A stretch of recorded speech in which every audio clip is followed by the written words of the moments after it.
जय हिंद। मैं शंभुनाथ महतो आप सभी का अपने YouTube चैनल एक छोटा सा प्रयास अच्छा करने की मैं स्वागत करता हूं। आज हम लोग सक्षमता परीक्षा 2024 का आवेदन पत्र जो जिला शिक्षा कार्यालय गोपालगंज से निर्गत हुआ है, इसे भर करके प्रखंड शिक्षा पदाधिकारी के कार्यालय में जमा करना है। इसके पहले आपको ऑनलाइन आवेदन सक्षमता परीक्षा का आवेदन भरना है। उसे भरने के पश्चात उसकी प्रथम कॉपी को 3 प्रतियों में प्राप्त होगी। ऑनलाइन करने के बाद आपको उस आवेदन प्रपत्र को भर करके प्रखंड शिक्षा पदाधिकारी के कार्यालय में जमा करना है अपने। तो हम शुरू करते हैं कि इसमें क्या-क्या डाटा भरना है। इसके पहले या यदि आप हमारे चैनल पर नए हैं तो हमारे चैनल को सब्सक्राइब करें और हाँ, बेल आइकन दबाना न भूलें। तो चलिए शुरू करते हैं। सबसे पहले सक्षमता परीक्षा 2024 का आवेदन प्रपत्र जिला गोपालगंज से निर्गत हुआ है। भाग क कुल 5 हिस्सों में यह बांटा गया है। भाग क, ख देख सकते हैं आप, भाग क, इसके बाद है भाग ख, इसके बाद है भाग ग और इसके बाद भाग घ और भाग अंग, और उसके साथ साथ एक शपथ पत्र भी भरना है। तो हम लोग इसको भरेंगे। कैसे भरेंगे आपको हम पूरे विस्तार से बताएंगे, बने रहिए आप हमारे वीडियो में। तो चलिए शुरू करते हैं।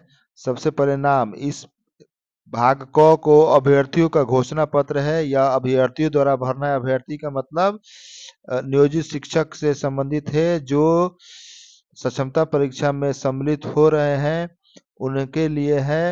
और उन्हें सक्षमता परीक्षा का फॉर्म ऑनलाइन फॉर्म भरने के उपरांत इसे भर करके प्रखंड शिक्षा कार्यालय में जमा करनी है। तो सबसे पहले भाग क भरना है। तो चलिए शुरू करते हैं। इसमें सबसे पहले अपना नाम लिखना है। जैसे मान लीजिए आपका नाम सुरेश कुमार है, तो इसमें अपना नाम सुरेश कुमार लिख देने हैं। इसके बाद इसमें अपने पिता या पति का नाम इसमें लिखना है।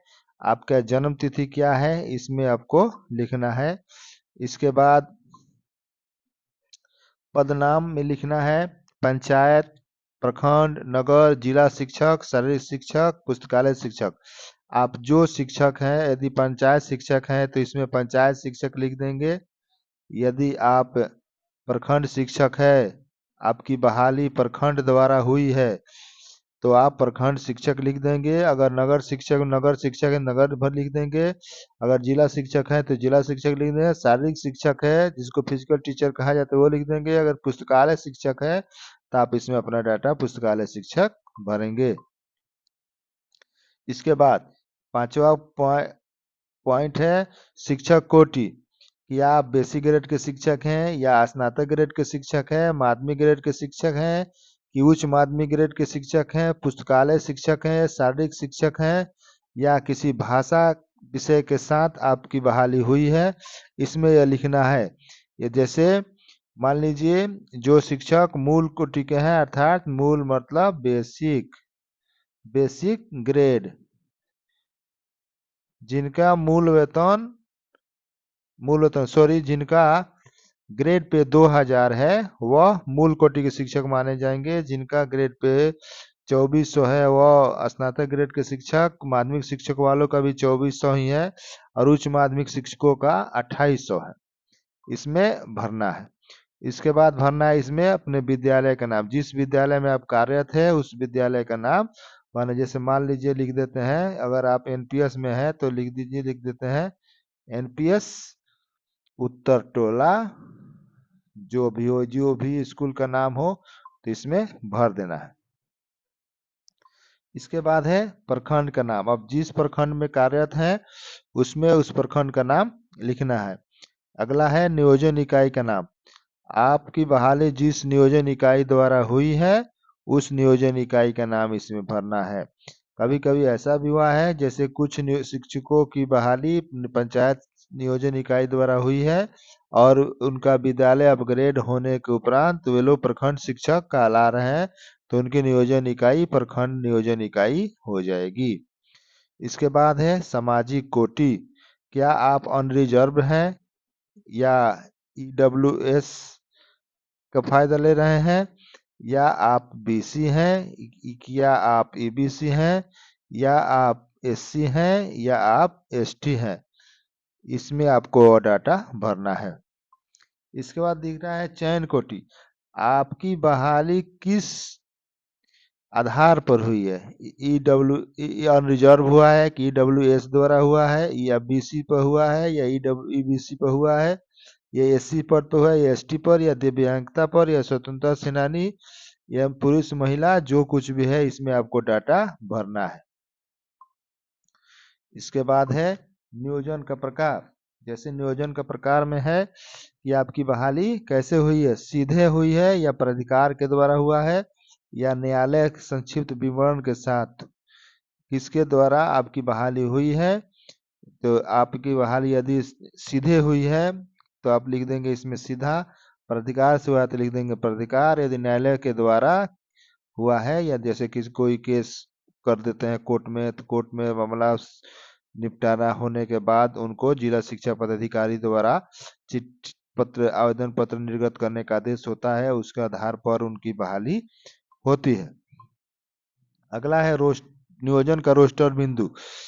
2003, 5, 6 में, 7, 8 में जो बहाली हुई है उन सभी शिक्षकों के साथ नियोजन रजिस्टर बिंदु आवेदन नियोजन पत्र पर नहीं लिखा हुआ है, लेकिन अभी जो वर्तमान में बहालियां हो रही है उनके नियोजन पत्र पर रोस्टर बिंदु लिखा हुआ है। आप वो नियोजन का रजिस्टर बिंदु इसमें लिख देंगे। नियुक्ति तिथि एवं नियोक्ता का पत्रांक, आवेदन पत्र नियोजन पत्र जो आपको मिला है उस पर नियुक्ति तिथि भी लिखा हुआ है और उसका ज्ञापक पत्रांक तिथि के साथ लिखा हुआ है, उसमें इसको लिख देना है। क्या पूरी सेवा अवधि सत्यापित है या कोई टूट है। यदि सेवा के दौरान यदि आप किस का वेतन रोका गया है 1 दिन के लिए, 2 दिन के लिए, तो उसे सेवा में टूट मानी जाती है। अगर आपकी सेवा में टूट नहीं है तो लिख देंगे कि हाँ हमारी सेवा पूरी तरह से पूरी सेवा अवधि सत्यापित है। इसके बाद है क्या नियोजन से संबंधित कोई मामला न्यायालय प्राधिकार के समक्ष विचाराधीन है, संक्षिप्त विवरण इसमें लिखना। यदि आपका मामला किसी विवाद में न्यायालय में विवाद हो रहा है या प्राधिकार के समक्ष विचाराधीन है तो उसका इसमें संक्षिप्त में विवरण लिखना है कि किस प्रकार का वह विवाद है, उसके बारे में लिखनी है। इसके बाद है क्या दिसंबर 2023 का वेतन प्राप्त हुआ है या अंतिम जिस माह का वेतन प्राप्त हुआ है। अगर दिसंबर 2023 का वेतन प्राप्त हो चुका है तो इसमें लिखना है कि हाँ हमें दिसंबर 2023 का वेतन प्राप्त हो चुका है, या अगर दिसंबर 2023 का वेतन प्राप्त नहीं हुआ है तो अंतिम जिस माह का वेतन प्राप्त हुआ है उस माह का नाम लिख करके लिख देना है कि हाँ यह हमें भुगतान इस माह तक हुआ है। इसके बाद 17 है वर्तमान में संचालित विभागीय कार्रवाई निम्नलिखित का विवरण यदि हो तो। यदि आप के ऊपर किसी प्रकार का निलंबन हो गया है, आपने विभाग द्वारा सस्पेंडेड हो गए हैं तो इसमें इसका जिक्र करना है और अभियुक्ति में आप कुछ इसमें जिक्र कर सकते हैं। अब देखिए अब क्या क्या हमें प्रखंड शिक्षा पदाधिकारी के पास प्रमाण पत्र जमा करना है, हम इस पर आते हैं। तो देखिए सबसे पहला ही पॉइंट है बीएसईबी से भरा हुआ आवेदन पत्र, अर्थात ये जो बिहार इस शिक्षा विद्यालय बिहार विद्यालय परीक्षा समिति के द्वारा स्वच्छता परीक्षा ली जा रही है। तो ऐसी स्थिति में आप तो उस आवेदन भरेंगे, ऑनलाइन आवेदन भरने का आदेश आया हुआ है, तो आप उस आवेदन भरेंगे तो वह भरा हुआ आवेदन पत्र होना चाहिए। ऑनलाइन आवेदन करने के पश्चात जितने प्रति में हो वो आवेदन पत्र रिसीविंग के तौर पर मिल जा रहा है। तो आप उसमें आवेदन भरा हुआ पत्र लिखेंगे, अगर जमा कर रहे हैं तो इसमें लिखेंगे हाँ, और आवेदन पत्र संख्या कितना है, आवेदन पत्र संख्या जो आवेदन भरेंगे उसका एक क्रम संख्या मिलेगा, वो उस संख्या को इसमें लिख देना है। 1 2 3 4 5 6 जैसे जो कुछ हो उसको लिखना है। उसके बाद है मैट्रिक प्रमाण पत्र एवं अंक पत्र। मैट्रिक का प्रमाण पत्र और अंक पत्र सर्टिफिकेट और मार्कशीट दोनों इसमें आपको जमा करना है, तो इसमें लिखना है हाँ। उसके बाद है इंटर का प्रमाण पत्र एवं अंक पत्र। इंटर का मार्कशीट और सर्टिफिकेट दोनों इसमें जमा करनी है। स्नातक का प्रमाण पत्र एवं अंक पत्र, यदि आप स्नातक उत्तीर्ण है, बीए पास हैं, तो उसका सर्टिफिकेट और मार्कशीट इसमें जमा करनी है। यदि स्नातकोत्तर किए हुए हैं, एमए किए हुए हैं, तो आपको एमए का मार्कशीट और अंक पत्र जमा करनी है। यदि आप प्रशिक्षण प्राप्त किए हैं, सभी शिक्षक प्रशिक्षण प्राप्त कर चुके हैं, तो आप प्रशिक्षण से संबंधित अंक पत्र और प्रमाण पत्र को जमा करना है, सर्टिफिकेट और मार्कशीट। दक्षता का प्रवेश पत्र अवलिक प्रमाण पत्र एवं अंक पत्र, यदि दक्षता का आपके पास प्रवेश पत्र है, अगर प्रमाण पत्र है एवं अंक पत्र जो कुछ भी है इसमें आपको जमा करना है। उसके बाद यदि आप सीटेट किए हैं, बीटेट किए हैं या एस्टेट किए हैं, उसका प्रवेश पत्र या प्रमाण पत्र एवं अंक पत्र इसमें जमा करना है। नियुक्ति प्रमाण पत्र भी आपको जमा करना है। जो आपकी बहाली जो हुई है तो नियुक्ति पत्र मिली होगी, तो वही नियुक्ति पत्र इसमें जमा करनी है। इसके बाद आते हैं हम लोग अगला पॉइंट, जाति। जाति प्रमाण पत्र जमा करना है। यदि आपके पास एनसीएल बनाए हैं, नॉन क्रीमी लेयर प्रमाण पत्र, वो जमा करना है। यदि आप ईडब्ल्यूएस का लाभ ले रहे हैं तो ईडब्ल्यूएस का प्रमाण पत्र को जमा करना है। इनमें से जो कुछ भी आप लाभ ले रहे हैं उसका प्रमाण पत्र जमा करना है। इसके बाद है यदि आप दिव्यांग हैं तो दिव्यांगता का प्रमाण पत्र आपको जमा करना पड़ेगा। यदि आप स्वतंत्रता सेनानी हैं तो उसका प्रमाण पत्र किसी में जमा करना है। अगला है पूर्व सेवा पुस्तिका का प्रधानाध्यापक द्वारा सत्यापित प्रति। जो हमारी जो सेवा पुस्तिका है वो पूरी तरह से सत्यापित होनी चाहिए और भरा हुआ होना चाहिए पूर्ण रूप से, और उस पर वो प्रधानाध्यापक द्वारा सत्यापित होनी चाहिए, उसे जमा करनी है। आधार कार्ड भी जमा करनी है, आधार कार्ड की फोटोकॉपी, विविध पत्र, शपथ पत्र में शपथ पत्र का मूल प्रति।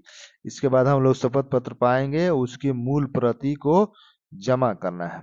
उसके बाद देखिए इसमें क्या लिखा हुआ है, और उसके बाद साक्षात्कार भी करना है। उपरोक्त सभी विवरण में संलग्न सभी प्रमाण पत्र सही है, मेरे द्वारा विधिवत रूप से प्राप्त किया गया है।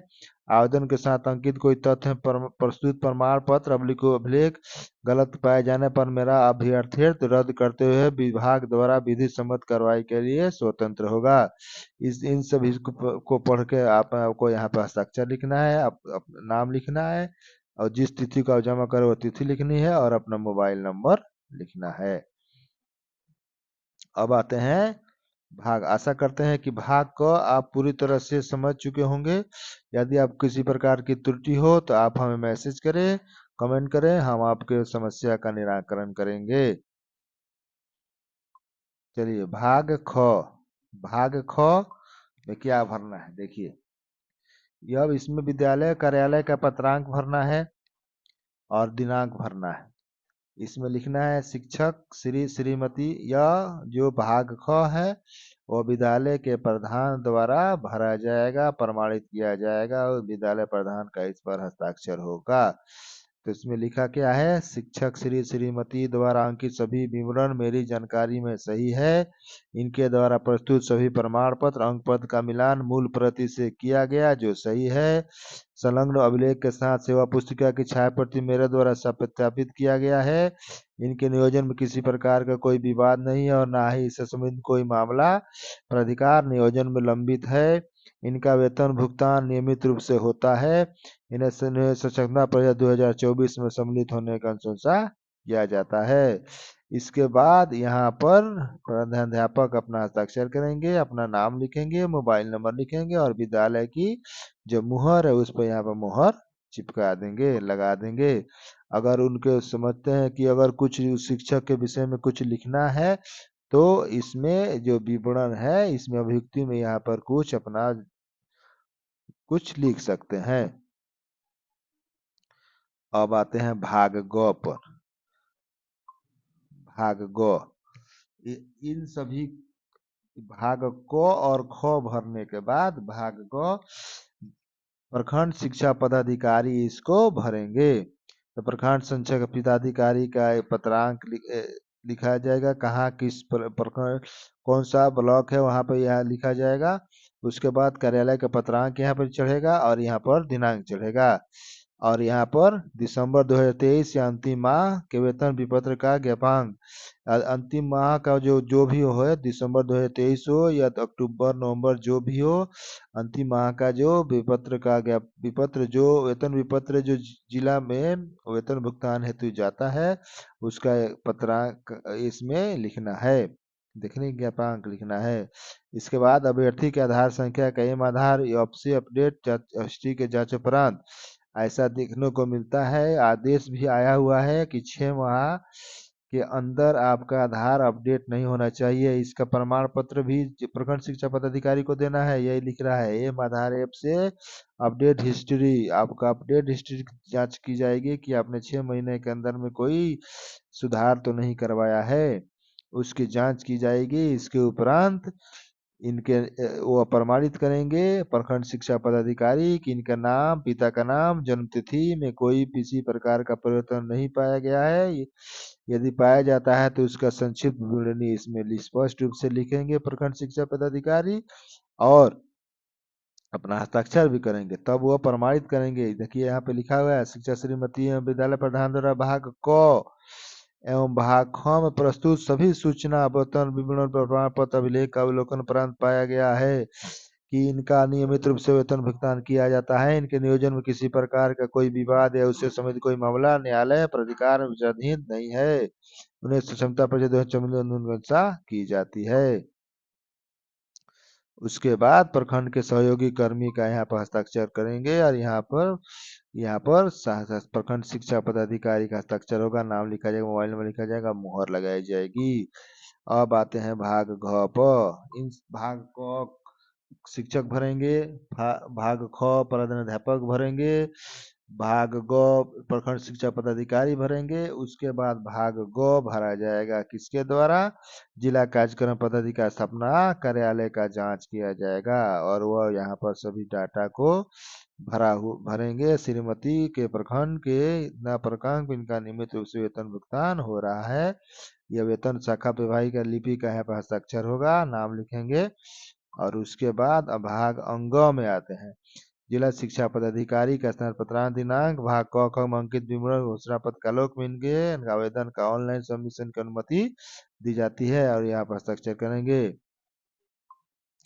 इतना सारा आवेदन भाग ग ख ग घ अंग भरने के पश्चात और जो शपथ समीक्षा परीक्षा 2024 में आवेदन हेतु शपथ पत्र क्या भरना है, या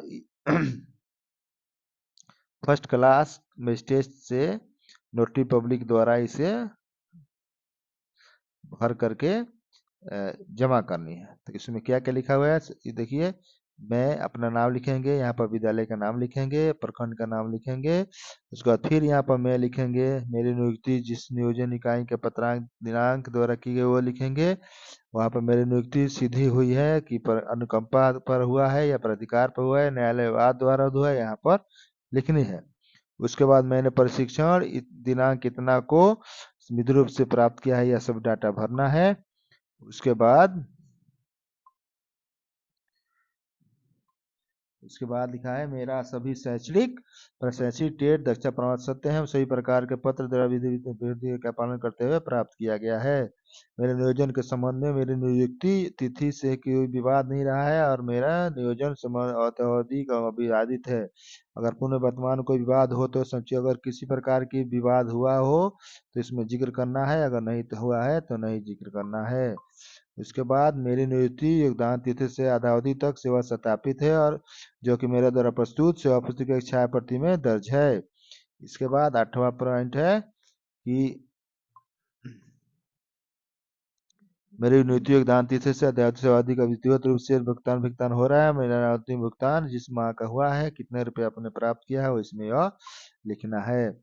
और उपरोक्त मेरे पर शपथ पत्र में अंकित सभी तथ्य कोई भी गलत पाया जाना पर रद्द करते नहीं की समित करने की स्वतंत्र होगा। और उसके बाद यहाँ पर आपको अपना हस्ताक्षर कर देना है। जो कुछ भी है हस्ताक्षर करने के उपरांत ऐसा नोटरी पब्लिक द्वारा फर्स्ट क्लास में स्टेट से हस्ताक्षर करवा करके जमा करना है। इस तरह से आप कार्य करेंगे तो यह कार्य पूर्ण हो जाए और आप सक्षमता 2020 में परीक्षा देने के लिए स्वतंत्र रहेंगे। यदि आपको किसी प्रकार की त्रुटि हो तो हमें मैसेज करें, कमेंट करें। जय हिंद, धन्यवाद।